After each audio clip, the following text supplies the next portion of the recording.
Spoilers for The Young and the Restless reveal that Nick Newman and Sharon Newman are facing one of the most heartbreaking challenges of their lives. Their son, Noah Newman, has been critically injured in a car accident and is now in the hospital, placed in an induced coma as doctors fight to reduce the dangerous swelling in his brain. The accident has left both Nick and Sharon completely shaken, consumed by fear and guilt, and desperate for answers about what really happened that night. They cannot understand why Noah was even on that particular road so late, or who could have possibly wanted to harm him.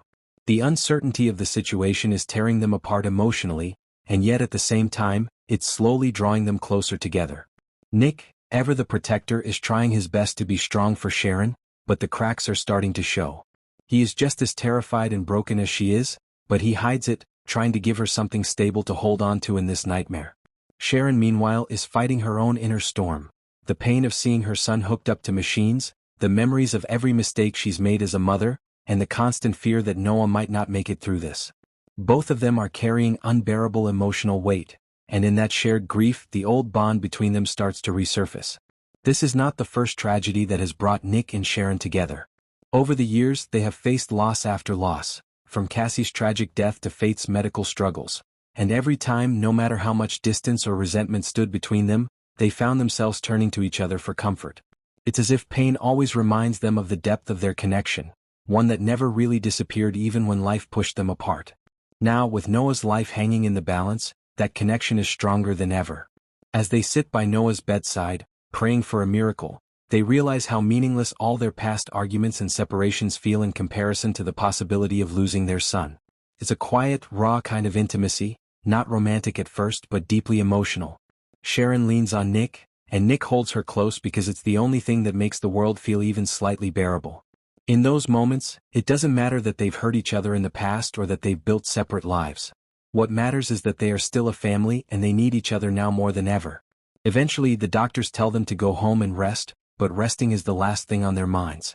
The emotional exhaustion is overwhelming, and once they step out of that sterile hospital environment, all the feelings they've been holding back finally surface.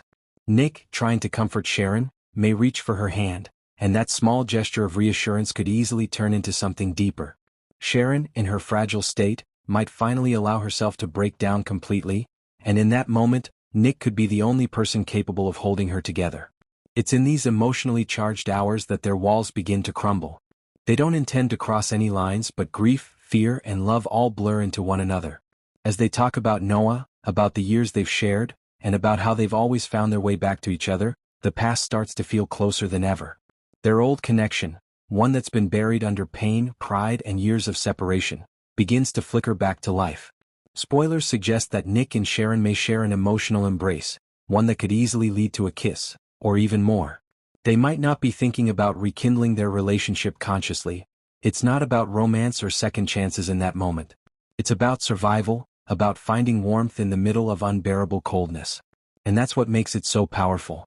Fans will remember that not too long ago Nick and Sharon shared a passionate kiss in Nice, a moment that hinted that their spark had never truly died. But since returning to Genoa City, they've both avoided acting on those feelings. They've told themselves that too much has happened, that they've changed, that they're better off as friends and co-parents. Yet this crisis with Noah threatens to undo all that restraint. Tragedy has a way of stripping away pretense, and that's what's happening here. Nick and Sharon are being forced to confront the truth that no matter how many times they've tried to move on, with Phyllis, with Adam, with Chance, there's always been something unfinished between them. The bond they share is